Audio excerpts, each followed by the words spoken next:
I am Muskan Mandhyan, you legal guide. So guys, इस video में हम मार्क्सिज्म के बाकी सारे प्रिंसिपल्स या टेनेट्स को कवर करने वाले हैं, जैसे कि dictatorship of proletariat, statelessness, theory of surplus value etcetera.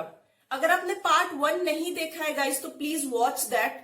पहले उसे देखिएगा फिर इसे देखिएगा, अदरवाइज आपको बहुत ज्यादा कंफ्यूजन हो सकती है। सभी वीडियोस के लिंक्स डिस्क्रिप्शन में दिए हुए हैं, अगर आप चाहें तो जाके देख सकते हैं। So guys, I request you all कि आप लोग प्लीज नोट्स बनाते रहिए, जो कि आपके रिविजन में हेल्प करेंगे। So let's start. So guys, theory of surplus value ये बहुत ज्यादा इंपॉर्टेंट एस्पेक्ट है मार्क्सिज्म का, ठीक है। So guys, theory of surplus value based किस पे है? ये थ्योरी बेस्ड है क्लासिकल थ्योरी ऑफ वैल्यू पर, ठीक है।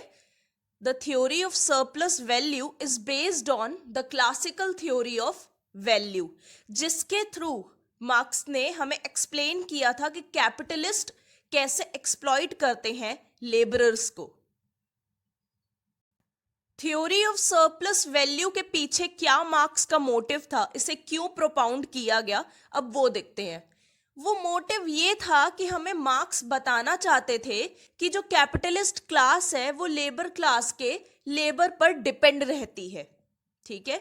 जो लेबर क्लास है, जो वो मेहनत कर रही है, एक तो होता है लेबर, उसका लेबर, ठीक है, मतलब जो वो मेहनत कर रही है, ठीक है। तो कैपिटलिस्ट क्लास लेबर क्लास की मेहनत पर, उसके लेबर पर डिपेंड रहती है, और इसके लिए वो उसको बहुत कम वेजेस देती है। यानी कैपिटलिस्ट क्लास लेबर क्लास को बहुत कम पैसे देती है उनकी मेहनत के, उनके लेबर के।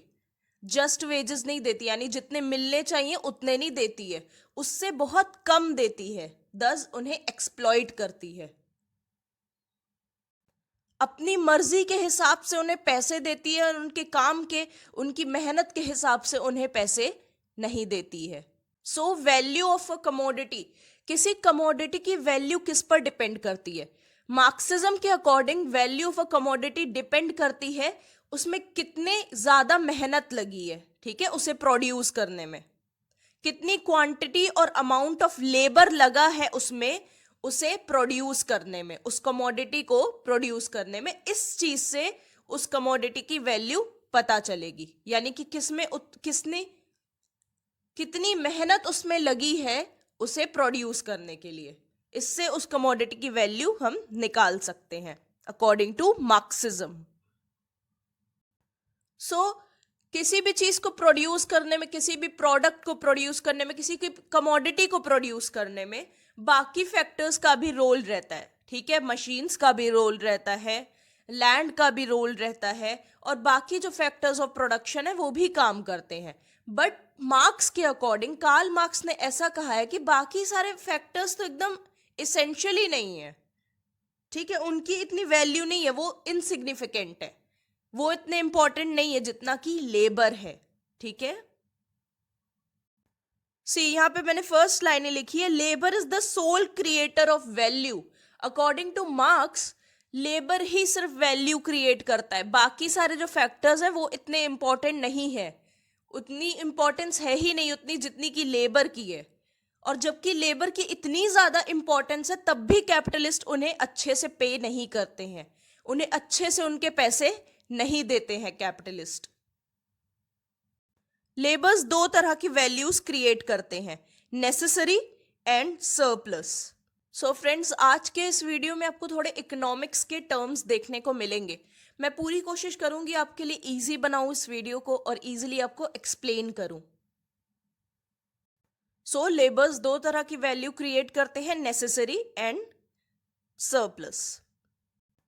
वेज का मतलब होता है जो डेली बेसिस पे काम करने वालों को आप पैसा देते हो, जैसे कि मजदूर होते हैं, ठीक है, जो घर बनाते हैं, हम डेली का डेली उन्हें पैसे देते हैं कि आज इतने घंटे तुमने काम किए तो आज के इतने रुपए लो, उसे हम वेज कहते हैं, डेली बेसिस पे जो आप पैसे देते हो लेबर्स को।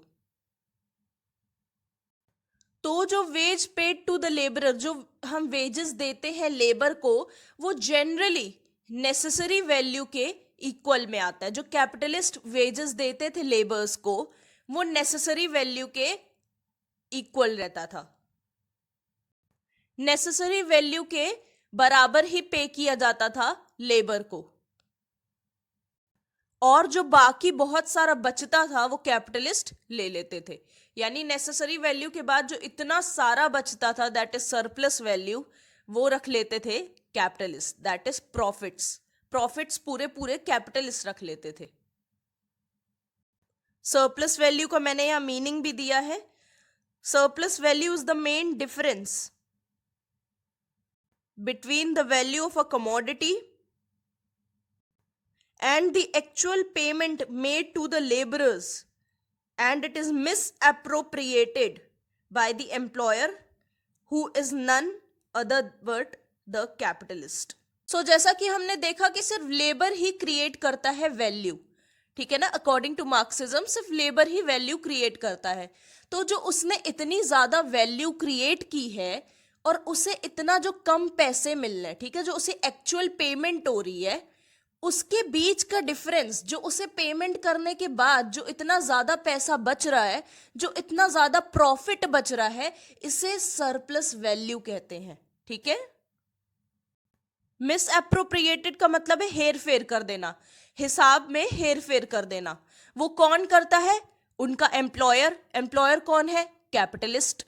ठीक है, कैपिटलिस्ट ही तो काम दे रहा है ना लेबर्स को, तो वो इनका एम्प्लॉयर हो गया। यही एम्प्लॉयर पूरा पूरा प्रॉफिट ले जाता है। तो लेबर क्रिएट करता है वैल्यू, बहुत ज्यादा वैल्यू जो क्रिएट होती है, ठीक है, उसमें से उसे जो एक्चुअल पेमेंट मिलती है उस वैल्यू के बदले वो बहुत कम रहती है। ठीक है, और बाकी जो इतना सारा पैसा बचता है वो ले जाते हैं कैपिटलिस्ट। ठीक है, यही चीज सरप्लस वैल्यू है, इससे प्रॉफिट कहा गया है। ठीक है, पेमेंट करने के बाद लेबर को जो इतना बच रहा है उसे प्रॉफिट या सरप्लस वैल्यू कहा गया है।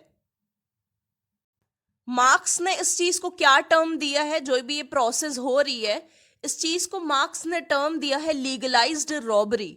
ठीक है, लीगलाइज्ड रॉबरी, इसे याद रखिएगा गाइस, ये बहुत अच्छा टर्म है, लीगलाइज्ड रॉबरी। मतलब लीगलाइज्ड रॉबरी क्यों? क्योंकि स्टेट भी तो कुछ नहीं कर रहा ना इस चीज में। स्टेट रोक क्यों नहीं रहा है कैपिटलिस्ट को? यानी हर चीज लीगल है, जो भी कुछ हो रहा है लीगल है। अगर किसी इंसान को, किसी लेबर को उसकी मेहनत का कम पैसा मिल रहा है तो लीगल है।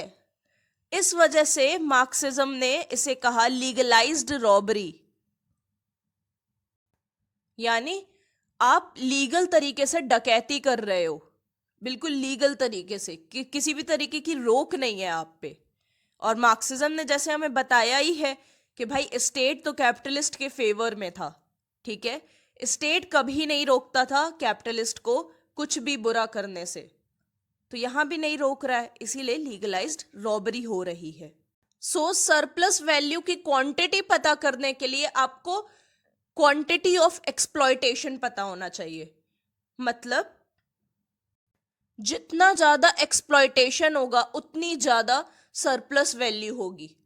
ठीक है, जितना ज्यादा एक्सप्लॉयटेशन उतनी ज्यादा सरप्लस वैल्यू। कैसे? यानी वर्कर ने सपोज बहुत ज्यादा कमोडिटी प्रोड्यूस की, ठीक है, बहुत ज्यादा वैल्यू प्रोड्यूस की, हमने उसे और कम पैसे दिए, बहुत कम पैसे दिए, तो जितना ज्यादा पैसा बचेगा वो हमारी सरप्लस वैल्यू होगी। तो यानी जितना ज्यादा हमने एक्सप्लॉइट किया लेबर को उतनी ज्यादा हमारी सरप्लस वैल्यू निकल के आई। तो greater the exploitation greater is the surplus value. ठीक है, जितना ज्यादा एक्सप्लॉयटेशन उतनी ज्यादा सरप्लस वैल्यू, उतने ज्यादा प्रॉफिट्स। सो जो कैपिटल होती है, ठीक है, वो कुछ क्रिएट नहीं करती है, बट उसे खुद लेबर क्रिएट करता है।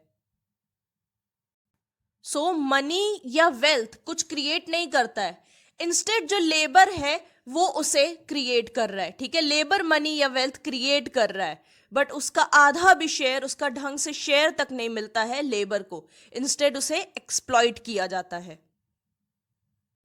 सो मार्क्स के according surplus value is the difference between the value of the wages which a labour producers, sorry यहाँ पे प्रोड्यूसेस होगा, ठीक है, आर हटा लीजिएगा, and which he actually receives.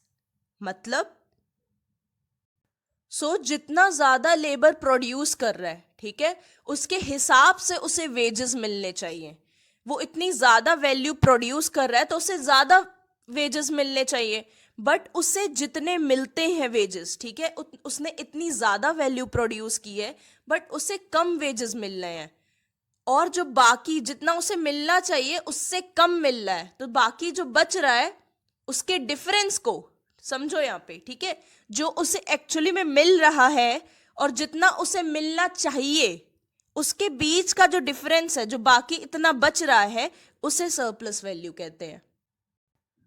जितना ज्यादा हमने लेबर लगाया है किसी कमोडिटी को प्रोड्यूस करने के लिए, ठीक है, एक्चुअल अमाउंट ऑफ लेबर, ठीक है, जितनी मेहनत हमने लगाई है किसी कमोडिटी के प्रोडक्शन में, वो नेचुरल प्राइस होता है, ठीक है, वो नेचुरल प्राइस है अभी उस कमोडिटी का। जो एक्चुअल अमाउंट ऑफ लेबर लगा है उस कमोडिटी के प्रोडक्शन में, वो नेचुरल प्राइस है। ये नेचुरल प्राइस डिफरेंट है मार्केट प्राइस से। मार्केट प्राइस खुद को बदलता है अकॉर्डिंग टू मार्केट, ठीक है, मार्केट में डिमांड ज्यादा होगी, ठीक है, अगर डिमांड ज्यादा होगी तो मार्केट प्राइस ज्यादा होगा, डिमांड गिरेगी तो मार्केट प्राइस भी गिर जाएगा। ये सप्लाई और डिमांड के अकॉर्डिंग मार्केट प्राइस फ्लक्चुएट होता है, बढ़ता है और गिरता है। किसके अकॉर्डिंग? डिमांड एंड सप्लाई के अकॉर्डिंग। बहुत सिंपल सी चीज है, जिस चीज की डिमांड ज्यादा होगी उसकी सप्लाई कम हो जाएगी, मतलब प्राइस बढ़ जाएगा। जिसकी डिमांड कम होगी उसकी सप्लाई ज्यादा होगी तो प्राइस गिर जाएगा, ठीक है। तो डिमांड और सप्लाई के अकॉर्डिंग ही मार्केट प्राइस बढ़ता है और गिरता है। तो ये मार्केट प्राइस डिफरेंट होता है किससे? नेचुरल प्राइस से। अब मार्केट प्राइस पर वर्कर को अपनी मेहनत बेचनी पड़ती है, उसे अपना लेबर सेल करना पड़ता है मार्केट प्राइस पर, और मार्केट प्राइस तो बढ़ता है और गिरता रहता है। समझ रहे हो बात को? लेबर क्या करता है, वर्कर क्या करता है? वर्कर अपनी मेहनत बेच कर ही तो पैसे कमाता है ना। वो हमारे लिए काम करता है, हम उसे पैसे देते हैं, तो वो अपनी मेहनत बेच रहा है, हम उसे उसके बदले पैसे दे रहे हैं। तो वर्कर जो अपनी मेहनत बेचता है, जो वो अपना लेबर सेल करता है, उसे मार्केट प्राइस पर सेल करना पड़ता है, ठीक है। जो प्राइस मार्केट में चल रहा है उसके हिसाब से उसे सेल करना पड़ता है। तो जब बहुत सारे लेबर आ जाएंगे मार्केट में, अभी एक लेबर अगर होता, ठीक है, एक लेबर होता, डिमांड ज्यादा होती तो प्राइस भी ज्यादा होता, हम उसे ज्यादा पे करते, ठीक है। यहां पे काम चल रहा है, एक कैपिटलिस्ट की फैक्ट्री बन रही है फॉर एग्जाम्पल, ठीक है, वहां पे कम से कम 100 लेबर की डिमांड है, मिले बस 10 लेबर, तो सप्लाई कम है, डिमांड ज्यादा है। डिमांड कितनी है? 100 लेबर की। सप्लाई कितनी है? बस 10 लेबर की। तो उन 10 लेबर्स को ज्यादा पे किया जाएगा, है ना, उन 10 लेबर्स को ज्यादा पे किया जाएगा, यानी प्राइस बढ़ गया, उनके वेजेस बढ़ गए। बट अगर 100 लेबर की जरूरत है और आ गए 200 लेबर, ठीक है, तो उन 200 लेबर्स को, यानी सप्लाई कितनी हो गई? 200 हो गई, डिमांड कितनी हो गई? सिर्फ 100 की है, सिर्फ 100 की डिमांड है, सप्लाई तो 200 की है। तो अब जो 200 है उन्हें कम कम पे किया जाएगा, वेजेस अपने आप गिर गए, प्राइस अपने आप गिर गया, ठीक है ना। तो इसी वजह से जैसे जैसे ज्यादा लेबर घुसते जाते हैं मार्केट में, उसकी वजह से वेजेस डिक्लाइन होते हैं, ठीक है, उन्हें कम पैसे मिलते हैं, बहुत कम होते जाते हैं ये पैसे, क्योंकि अब कैपिटलिस्ट के पास तो चॉइस है ना, वो किसी को भी काम दे सकता है, क्योंकि इतने ज्यादा लोग हैं, किसी को भी पकड़ के काम दे दो। इसी वजह से वो कम पे करेगा। अब उसके पास मौका है, अब वो चाहे जितना पे करे, काम करना है तो करो, नहीं तो दूसरा पकड़ लूंगा। इस वजह से वेज गिरता है। इस वजह से कैपिटलिस्ट बहुत कम पे करता है लेबर को, बस इतना पे करता है कि वो खा ले, ठीक है ना, खाना खाने के लिए उसके पैसे हो जाए, यहां तक कि उसकी फैमिली को भी पैसे पूरे नहीं पड़ते हैं। जस्ट बिकॉज इतने ज्यादा लेबर हैं तो कैपिटलिस्ट किसी को भी काम दे सकता है, और वो कम पैसे में काम देगा अब, क्योंकि इतने ज्यादा आ गए हैं मार्केट में। ठीक है, जितने ज्यादा लेबर होंगे उतनी ज्यादा चॉइस होगी कैपिटलिस्ट के पास कि किसी को भी काम दे दो बट कम पैसे में। सो हम कह सकते हैं सरप्लस वैल्यू का शेयर, ठीक है, जो एक्चुअली में कैपिटलिस्ट को लेबर्स की वजह से मिलता है। सरप्लस वैल्यू कैपिटलिस्ट को लेबर्स की वजह से मिलती है एक्चुअली में, बट उसका शेयर लेबर्स को नहीं मिलता है। ठीक है, उस सरप्लस वैल्यू का हिस्सा लेबर्स को नहीं मिलता है। और इसी तरीके से कैपिटलिस्ट एक्सप्लॉइट करते हैं लेबर क्लास को। सो कार्ल मार्क्स बहुत ज्यादा श्योर हैं कि जो अमीर हैं वो अमीर होते जा रहे हैं एंड जो गरीब हैं वो गरीब होते जा रहे हैं। और इसके पीछे का रीजन क्या है? इसके पीछे का रीजन है कि जो पैसा है वो सिर्फ कुछ लोगों के हाथ में है। ठीक है, जो वैल्यू है it concentrates in the hands of few people, यानी जो पैसा है वो सिर्फ कुछ लोगों के हाथ में ही रह जाता है, बाकी सबको मिल नहीं पाता है। जिन्हें जरूरत है उन तक पहुंचता ही नहीं है वो पैसा। इस वजह से अमीर अमीर बनते जा रहे हैं, rich become richer and poor becomes poorer. इस बिलीफ ने, ठीक है, मार्क्स के इस बिलीफ ने उन्हें मजबूर किया कि वो एक थ्योरी प्रोपाउंड करें जिसे कहते हैं law of concentration of capital. ठीक है, कंसेंट्रेशन ऑफ कैपिटल, यानी कैपिटल जो है, जो पैसा है, जो वेल्थ है, वो एक के हाथ में जाके, कुछ लोगों के हाथ में जाके कंसेंट्रेट हो जा रही है। ठीक है, उन्हीं के पास जाके रुक जा रही है, कंसेंट्रेट हो जा रही है। ठीक है, कुछ लोगों के पास चली जा रही है। तो रिच पीपल कौन है? रिच लोग वो हैं जो फैक्टर्स ऑफ प्रोडक्शन ओन करते हैं। ठीक है, जिनके पास मीन्स ऑफ प्रोडक्शन है। ठीक है, जिससे कि किसी कमोडिटी को प्रोड्यूस किया जा रहा है, यानी मशीन्स, बिल्डिंग्स, ये सारी चीजें वो ओन करते हैं, लैंड उनके पास रहता है। तो जो ओनर्स है मीन्स ऑफ प्रोडक्शन के, वो बन जाते हैं अमीर लोग। ठीक है, और इसी तरीके से धीरे धीरे करके वो अपना पैसा बढ़ाते जाते हैं। तो जो कोर है कैपिटलिस्ट सिस्टम का, अगर आप पूछो कि कोर क्या है कैपिटलिस्ट सिस्टम का, तो कोर यही है कि पैसा सिर्फ कुछ के हाथ में ही रहता है, सबके हाथ में पैसा नहीं रहता है। Capital concentrates in the hands of few. ठीक है, पैसा सिर्फ कुछ के हाथों में ही रहता है, और जिनके हाथ में पैसा रहता है वो बढ़ता ही जाता है। ठीक है, घटता नहीं है, बहुत तेजी से बढ़ता है, बहुत ज्यादा इंक्रीज होता है, रैपिडली इंक्रीज होता है। ठीक है, and on the other hand जब आप देखो हैव नॉट्स को, मैंने बताया था ना हैव नॉट्स कौन है, एक होते हैव्स, एक होते हैं हैव्स नॉट्स। ठीक है, हैव्स मतलब जिनके पास बहुत है, यानी कि रिच पीपल। हैव नॉट्स यानी कि लेबर क्लास, जिसके पास कुछ भी नहीं है। ठीक है, वो, उनके साथ क्या होता है, वो कंगाल बनते जाते हैं। ठीक है, दे आर पॉपराइज्ड, प्रोग्रेसिवली पॉपराइज्ड, मतलब बढ़ते बढ़ते बढ़ते बढ़ते बिल्कुल कंगाल हो जाते हैं। ठीक है, तो दो साइड्स आपको देखने को मिल रही है, एक रिच पीपल जिनके हाथ में पैसा आता ही जाता है, आता ही जाता है, यानी कि हैव्स, और एक तरफ है हैव नॉट्स, जिनके हाथ से पैसा निकलता ही जाता है, निकलता ही जाता है। ठीक है, यानी वो कंगाल बनते ही जाते हैं। ये चीज जो है, ठीक है, ये कंसंट्रेशन ऑफ कैपिटल, ठीक है, ये खुद कैपिटलिस्ट को खतरे में डाल देगी। ये डेंजरस है कैपिटलिस्ट के लिए, ये फिनोमेना खुद कैपिटलिस्ट के लिए भी डेंजरस है। ये जो कंसंट्रेशन ऑफ कैपिटल है ये कैपिटलिस्ट को भी बर्बाद कर देगी। ये एक तरह का थ्रेट है कैपिटलिज्म के लिए। मार्क्स का मानना है धीरे धीरे करके कैपिटलिस्ट कम होते जाएंगे। ठीक है, धीरे धीरे करके कैपिटलिस्ट कम होते जाएंगे एंड जो प्रोलिटेरिएट्स हैं वो बढ़ते जाएंगे, लेबर्स की संख्या बढ़ती जाएगी, कैपिटलिस्ट की संख्या कम होती जाएगी। और कैपिटलिस्ट के सिवा जो लैंडलॉर्ड्स होते हैं उनके हाथ में भी पैसा आता जाएगा। ठीक है, कैपिटलिस्ट के सिवा जो लैंडलॉर्ड्स हैं वो भी पैसा कमाएंगे, उनके हाथ में भी पैसा आता जाएगा, वहां भी कैपिटल जो है कंसंट्रेट होगी जाके। ठीक है, वहां भी कैपिटल जाके रुकेगी, उनके हाथ में भी पैसा बहुत आ जाएगा।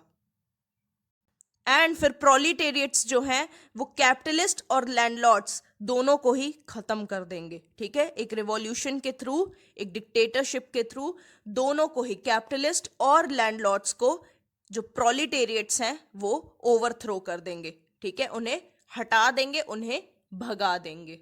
ये कहना है मार्क्सिज्म का। तो यहाँ पे वो कह रहे हैं कि दो लोग हैं, कैपिटलिस्ट भी हैं एंड लैंडलॉर्ड्स भी हैं, जिनके हाथ में पैसा जाएगा। जैसे जैसे कैपिटलिस्ट की संख्या कम होगी, ठीक है, वैसे वैसे प्रोलेटेरिएट्स बढ़ेंगे, उनकी संख्या बढ़ेगी, और पैसा जो है वो लैंडलॉर्ड्स भी कमाएंगे, उनके हाथ में भी जाएगा पैसा। So there will be concentration of capital in the hands of landlords as well, ठीक है, लैंडलॉर्ड्स के हाथ में भी पैसा जाएगा, जिस वजह से लेबर्स दोनों को ही खत्म कर देंगे, यानी कैपिटलिस्ट और लैंडलॉर्ड्स को। सो एक्चुअली में जिस चीज के लिए मार्क्स को जाना जाता है, एक तो है क्लास स्ट्रगल, दूसरा है उनका concept of dictatorship of proletariat, ठीक है, ये कोर है मार्क्सिज्म का।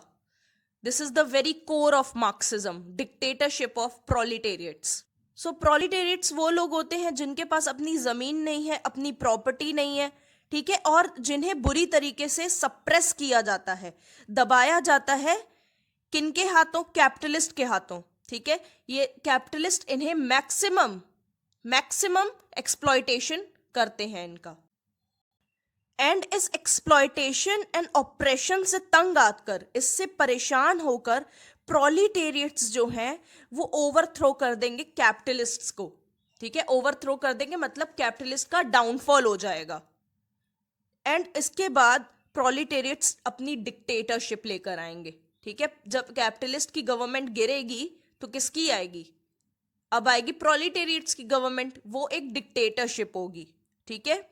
और ये डिक्टेटरशिप सिर्फ कुछ समय के लिए ही होगी, ऐसा नहीं कि हमेशा के लिए प्रोलेटेरिएट्स की फिर गवर्नमेंट चल रही है, नहीं, सिर्फ कुछ समय के लिए प्रोलेटेरिएट्स अपनी डिक्टेटरशिप लेकर आएंगे, और ये जो कैपिटलिस्ट जिन्होंने इन्हें ऑप्रेस किया था और एक्सप्लॉइट किया था, इन्हें भगाएंगे, इनका डाउनफॉल होगा अब।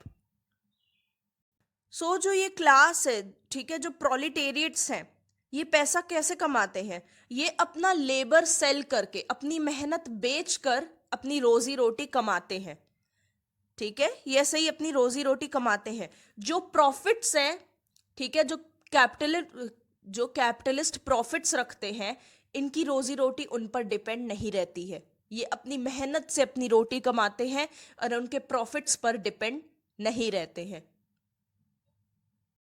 मार्क्सिज्म का अल्टीमेट गोल क्या है? बिल्कुल अल्टीमेट गोल है मार्क्सिज्म का establishment of a classless society.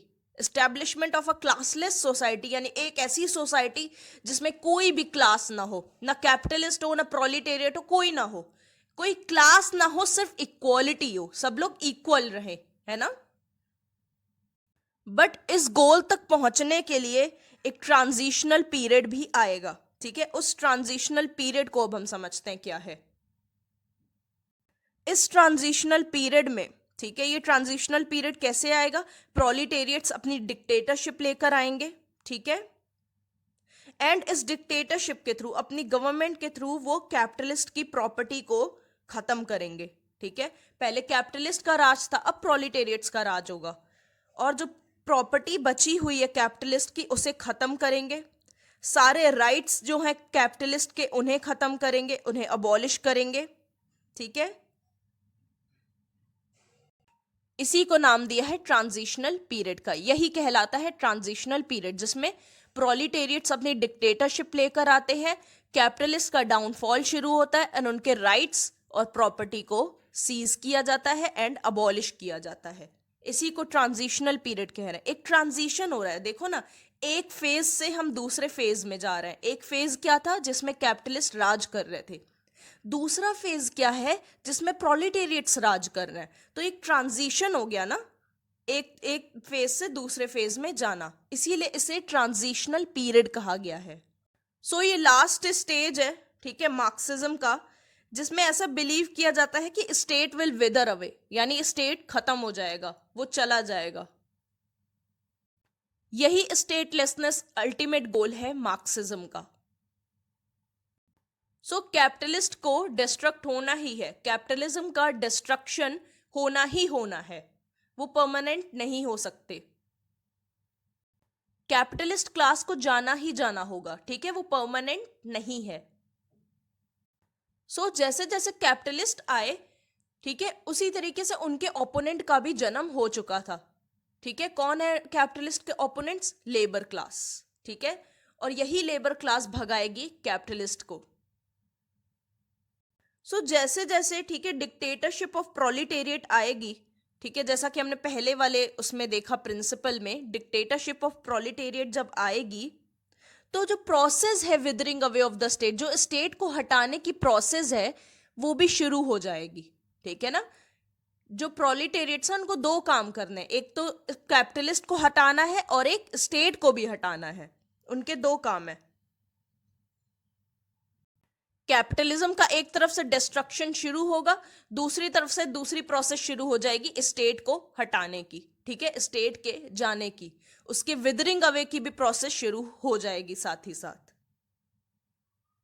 जो ट्रांजिशनल स्टेज रहेगा, ठीक है, जो ट्रांजिशनल पीरियड रहेगा, जो अभी हमने डिस्कस किया था, ठीक है, जो अभी हमने डिस्कस किया था, उसमें स्टेट रहेगा, तब तक स्टेट खत्म नहीं होगा, बट वो यूटिलाइज किया जाएगा किसके द्वारा? प्रोलिटेरिएट्स के द्वारा। किसको खत्म करने के लिए? कैपिटलिस्ट को खत्म करने के लिए। पहले क्या हो रहा था? कैपिटलिस्ट यूज कर रहे थे स्टेट की पावर का लेबर्स को एक्सप्लॉइट करने के लिए, प्रोलिटेरिएट्स को एक्सप्लॉइट करने के लिए। अब ट्रांजिशनल पीरियड में जो लेबर्स हैं, जो प्रोलिटेरिएट्स हैं, वो यूटिलाइज करेंगे स्टेट को किसे खत्म करने के लिए? कैपिटलिस्ट को खत्म करने के लिए। प्रोलिटेरिएट्स की प्रोलिटेरिएट्स का गोल रहेगा कि वो पूरी तरीके से सोशल एंड इकोनॉमिक जस्टिस लेकर आए, ठीक है, उनका गोल रहेगा कि सोशल एंड इकोनॉमिक जस्टिस लेकर आया जाए। धीरे धीरे एक्सप्लॉयटेशन जो है सोसाइटी से, जिस तरीके से कैपिटलिस्ट प्रोलिटेरिएट्स को एक्सप्लॉइट कर रहे थे, एक इंसान दूसरे इंसान को एक्सप्लॉइट कर रहा था, क्लास वॉर हो रहा था, ये सारी चीजें सोसाइटी से चली जाएंगी, ठीक है, एंड धीरे धीरे स्टेट भी चला जाएगा, स्टेट भी धीरे धीरे खत्म हो जाएगा, और फिर आएगी स्टेटलेस सोसाइटी, यानी जहां कोई भी क्लास नहीं है, क्लास वॉर नहीं है, सब कुछ इक्वल है, ठीक है, इक्वालिटी है ये, और स्टेट भी एग्जिस्ट नहीं करता है, सिर्फ एक सोसाइटी है जहां सब कुछ इक्वल है, स्टेटलेस स्टेट। दस मार्क्सिज्म का अल्टीमेट गोल धीरे धीरे अचीव हो जाएगा, that is statelessness. So Marxism जो है वो रिलीजन के अगेंस्ट है, ठीक है, मार्क्सिज्म रिलीजन के अगेंस्ट है, धर्म के अगेंस्ट है, क्योंकि मार्क्सिज्म का मानना है कि religion works like opium on the minds of people. मतलब ओपियम एक तरह की ड्रग होती है यार, ठीक है, जो दिमाग को सुन्न कर देती है, तो जो रिलीजन है उसे ओपियम से कंपेयर किया गया है मार्क्सिज्म में, ठीक है, कहा गया है कि रिलीजन एक तरह की ड्रग है, एक तरह की ड्रग है जो दिमाग को लोगों के सुन्न कर देती है, उनकी सोचने की शक्ति छीन लेती है, ठीक है। सो religion is like a opium, it works like a opium, ये ओपियम की तरह काम करती है, लोगों के दिमाग को सुन्न कर देती है, इसलिए मार्क्सिज्म अगेंस्ट है रिलीजन के। सो रिलीजन की एक बहुत पावरफुल ग्रिप है लोगों के दिमाग पर, ठीक है ना, रिलीजन काफी लोगों को कंट्रोल करता है। It is a well known and widely accepted fact that religion has a powerful grip on the minds of the people. कोई ये इंसान ही रिलीजन के अगेंस्ट है नहीं, तो सब रिलीजन के फेवर में है, ठीक है, सब लोग रिलीजन को फेवर करते हैं, सब लोग रिलीजन को फॉलो करते हैं, एंड यही फैक्ट कि सब लोग रिलीजन को फॉलो करते हैं और कोई उसके अगेंस्ट नहीं है, इस वजह से कार्ल मार्क्स ने करेज दिखाया, एक्स्ट्रा ऑर्डिनरी करेज दिखाया रिलीजन के अगेंस्ट कुछ बोलकर, ठीक है, रिलीजन के अगेंस्ट जाकर कार्ल मार्क्स ने एक एक्स्ट्रा ऑर्डिनरी करेज का एग्जाम्पल हमें दिया। नहीं तो सब लोग ही तो रिलीजन के फेवर में हैं, कौन रिलीजन के अगेंस्ट है? कोई भी नहीं, ठीक है ना, बट कार्ल मार्क्स ने हिम्मत दिखाई और उन्होंने रिलीजन के अगेंस्ट कुछ कहा। सो जो रिलीजन है वो एक मीन्स ऑफ कैपिटलिस्ट एक्सप्लॉयटेशन है, मतलब जो कैपिटलिस्ट हैं वो रिलीजन का यूज करते हैं एक्सप्लॉयटेशन छुपाने के लिए, ठीक है, वो किस तरीके से एक्सप्लॉइट कर रहे हैं, उनके मेथड्स क्या हैं एक्सप्लॉयटेशन के, इन चीजों को छुपाने के लिए वो रिलीजन का सहारा लेते हैं। रिलीजन एक तरह का टूल है, ठीक है, जो कैपिटलिस्ट के पास है, जिसका वो यूज करते हैं लोगों को भटकाने के लिए, लोगों को बिगाड़ने के लिए, ठीक है। कैपिटलिस्ट इसका यूज करते हैं लोगों को मिसलीड करने के लिए।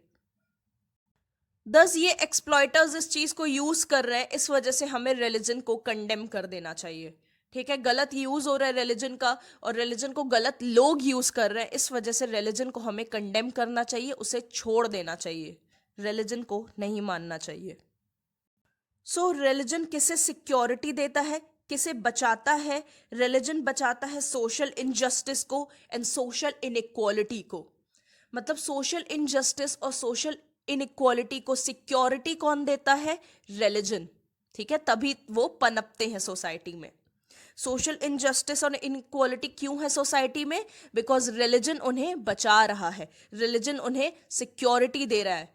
It acts as a defence system for social injustice and inequality. So जिस तरीके से लेबर क्लास को एक्सप्लॉइट किया गया था, जिस तरीके से उन्हें परेशान किया गया था, रेवोल्यूशन होना जरूरी था, ठीक है। जिस तरीके से परेशान किया गया था, ऑप्रेस किया गया था, एक्सप्लॉइट किया गया था लेबर क्लास को, उस हिसाब से रेवोल्यूशन होना बहुत ज्यादा जरूरी हो गया था, ठीक है। It was absolutely essential and bound to occur, इसे होना ही होना था, इनएविटेबल था ये, यानी इसे अवॉइड नहीं किया जा सकता था, रेवोल्यूशन होना ही होना था। सो क्रिटिसिजम्स क्या क्या है मार्क्सिज्म के, अब हम वो डिस्कस करेंगे। सो जिस तरीके से हमने पढ़ा हिस्टोरिकल मटीरियलिज्म, ठीक है, जिसका मतलब मैंने क्या बताया था, मटीरियलिस्टिक इंटरप्रिटेशन ऑफ हिस्ट्री, ठीक है। तो यहां पे कहा जा रहा है कि वो गलत है, वो चीज गलत है। क्यों? क्योंकि और भी चीजें होती हैं, नॉन इकोनॉमिक फैक्टर्स भी होते हैं, जैसे कि political conditions, religion, language, art, science, इनको भी इंपॉर्टेंस देनी चाहिए, बट मार्क्सिज्म ने इनको इंपॉर्टेंस दी ही नहीं, ठीक है। उसने किस पे फोकस किया? सिर्फ मटीरियलिस्टिक चीजों पे फोकस किया, हिस्टोरिकली मटीरियलिस्टिक चीजों पे फोकस किया, हिस्टोरिकल मटीरियलिस्टिक इंटरप्रिटेशन किया हिस्ट्री का।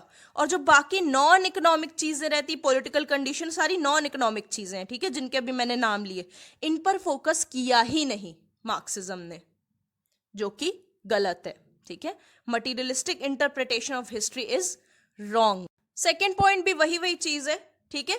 इसमें कहा गया कि हिस्ट्री को जिस तरीके से मार्क्सिज्म ने देखा है, वो काफी नैरो अप्रोच है मार्क्सिज्म की, ठीक है। हिस्ट्री इतनी छोटी नहीं है कि वो सिर्फ मटीरियलिस्टिक चीजों की बात करती हो, नहीं भाई, ऐसा नहीं है, और भी बहुत सारी चीजें हैं जिनके बारे में हिस्ट्री बात करती है।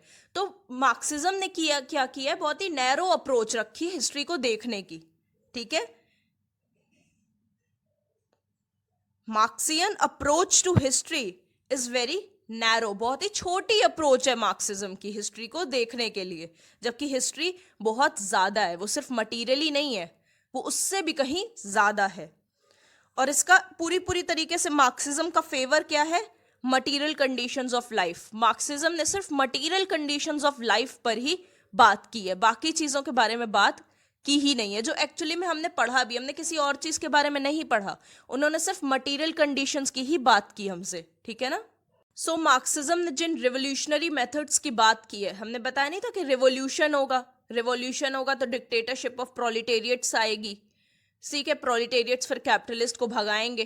तो जिस रिवोल्यूशनरी मेथड्स की बात की है मार्क्सिज्म ने, वो इनह्यूमन है, ठीक है, वो बहुत ज्यादा क्रूएल है, वो क्रूएल भी है, और इनसे खूनी जंग भी हो सकती है, बहुत लोगों का खून बहेगा इन रेवोल्यूशनरी मेथड से, ठीक है, बहुत लोग मरेंगे।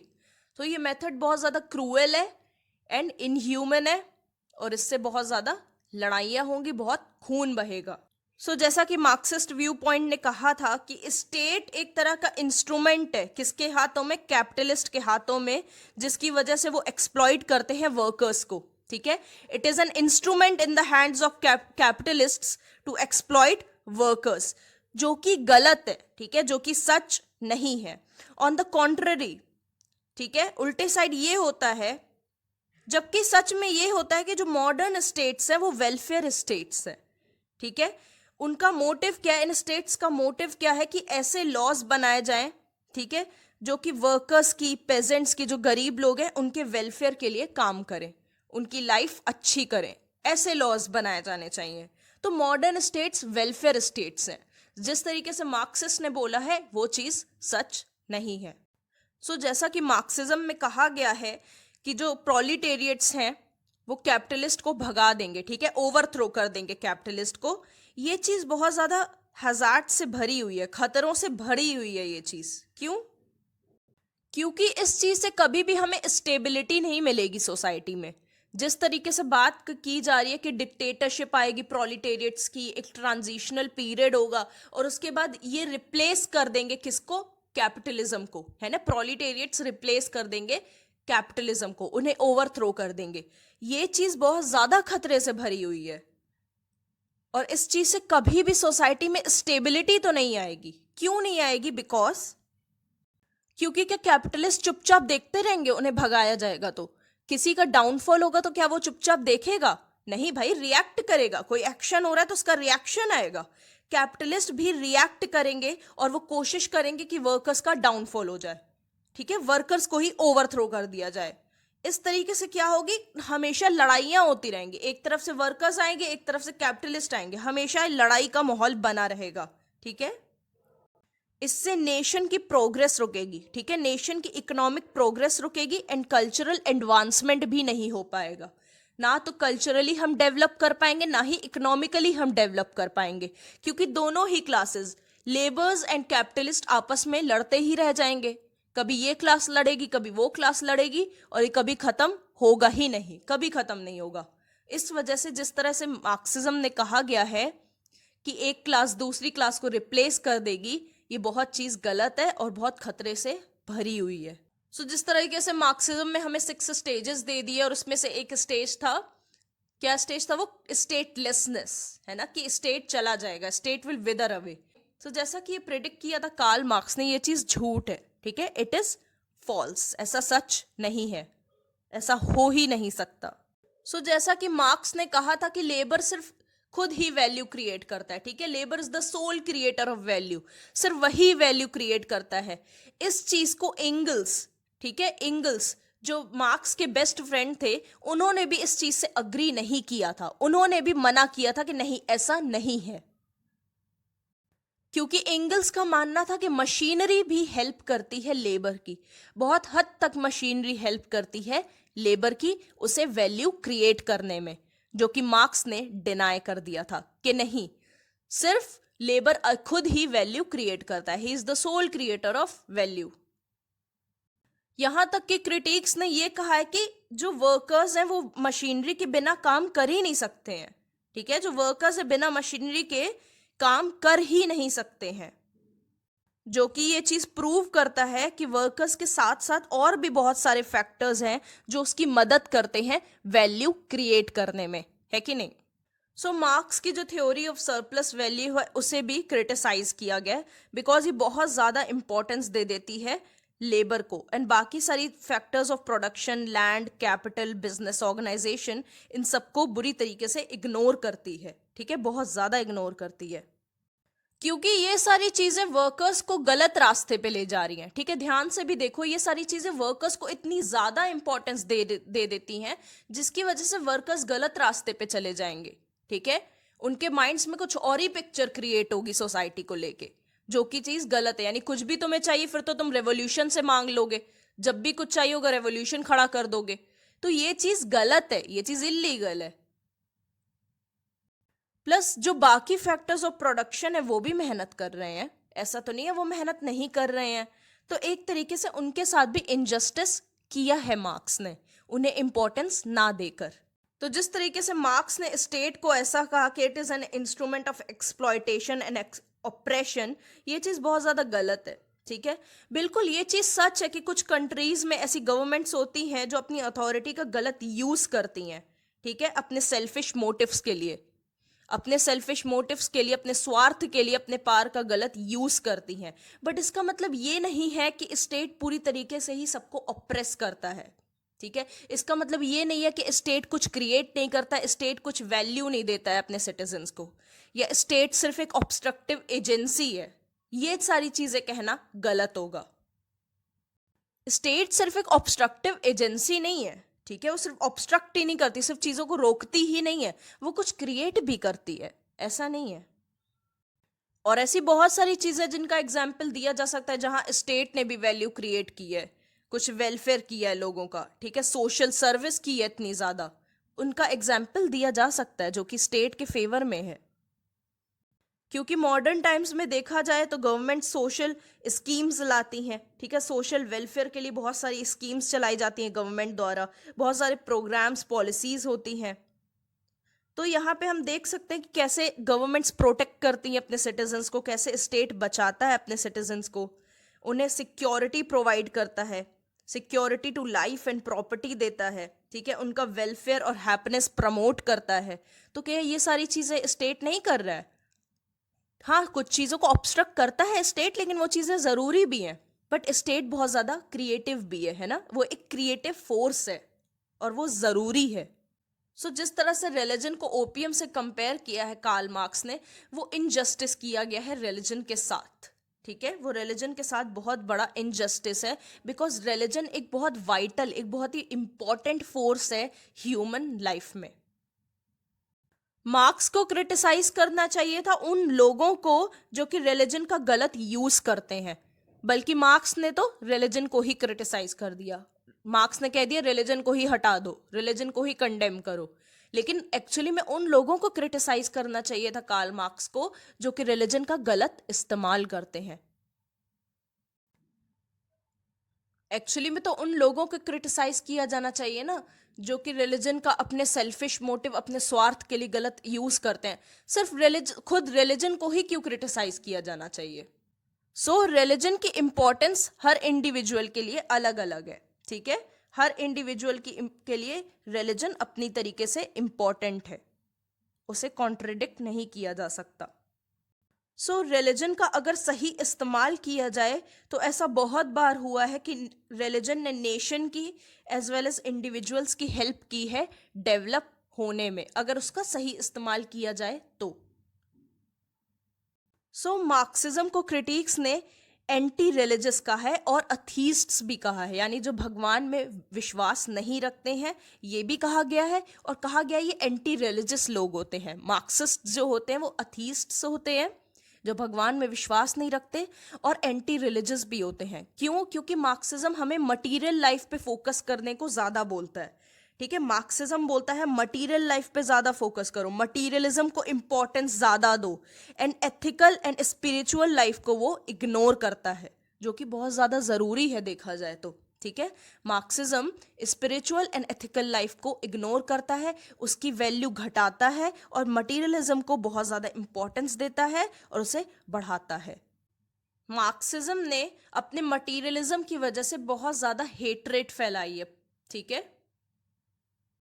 मार्क्स कभी भी अपने ओपोनेंट्स की बात सुनने को तैयार नहीं होते थे। उनके ओपोनेंट्स क्या बोलना चाह रहे हैं मार्क्स कभी नहीं सुनना चाहते थे, और जो मार्क्स के फॉलोअर्स थे उनका भी यही हाल था। वो कभी पीसफुली बैठ कर किसी चीज़ पर डिस्कशन करते ही नहीं थे, हमेशा झगड़ने और लड़ने की बात करते थे, रेवोल्यूशंस की बात करते थे। वो लोग एक चीज के पीछे इतना ज्यादा पड़ गए थे, इतना ज्यादा उनका ध्यान था एक चीज के, एक स्पेसिफिक कॉज के ऊपर, कि स्टेट को हटाना ही हटाना है, हटाना ही हटाना है, जिस वजह से उन्होंने क्लास वॉर जैसे कॉन्सेप्ट्स प्रोपाउंड कर दिए जो कि इमेजिनरी एंड आर्टिफिशियल है। मार्क्सिज्म यही तो सिखाता है ना, अपने एम्प्लॉयज को हेट करो, ठीक है, उनके अगेंस्ट जाओ, गवर्नमेंट के अगेंस्ट जाओ, जो अमीर लोग हैं उनके अगेंस्ट जाओ, यही मार्क्सिज्म सिखाता है। लव, कंपैशन, अंडरस्टैंडिंग, ये सारी चीजें मार्क्सिज्म में है ही नहीं।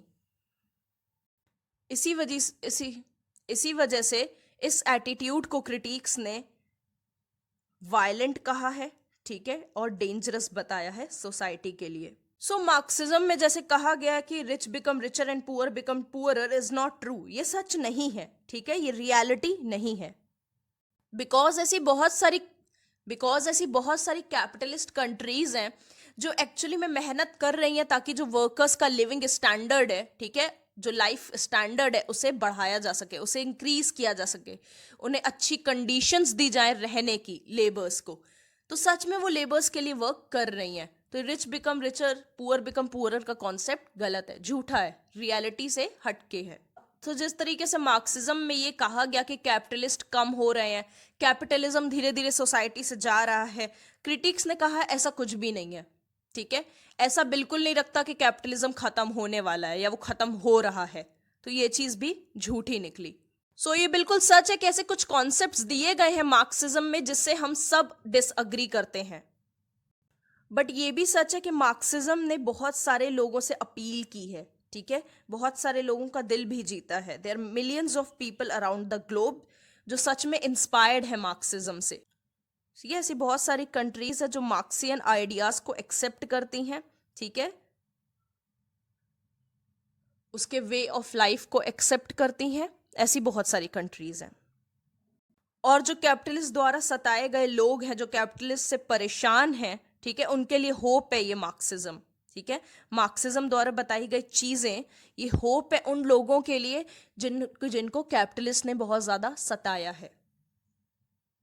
So it has deeply influenced the minds of people, बहुत सारे लोगों को इन्फ्लुएंस भी किया है मार्क्सिज्म ने, और ये बहुत सिग्निफिकेंट प्लेस ऑक्यूपाई करता है हिस्ट्री में। क्यों? क्योंकि मार्क्सिज्म जिस तरीके से देखता है सोसाइटी की प्रॉब्लम्स को और ह्यूमंस की प्रॉब्लम को, वो बहुत ही scientific, logical and appealing approach होती है, ठीक है। जो मार्क्सिज्म की अप्रोच है प्रॉब्लम्स को देखने की, बहुत ही साइंटिफिक एंड लॉजिकल है एंड बहुत अपीलिंग है। सो गाइज, आई होप हमने आज जो डिस्कस किया हो वो आपको समझ में आया हो। अगर आपका कोई भी डाउट है, आपकी कोई भी प्रॉब्लम है, तो मुझे कमेंट सेक्शन में बताइएगा, मैं पूरी कोशिश करूंगी उसे सॉल्व करने की। लॉ पीप्स मेरी इंस्टा आईडी है जिसका लिंक डिस्क्रिप्शन में दिया हुआ है, अब वहां भी आकर मुझे अपनी प्रॉब्लम या डाउट बता सकते हैं, मैं कोशिश करूंगी उसे सॉल्व करने की। मेरी इंस्टा आईडी पर मैं न्यू वीडियो के updates at least 1 day before post कर देती हूँ, और आपको यहाँ पे यूजफुल एंड इम्पॉर्टेंट टिप्स भी मिल जाएंगी जो आपकी काफी हेल्प करेंगी। So thank you for watching this video, friends, and we'll meet soon in the next video. Good luck.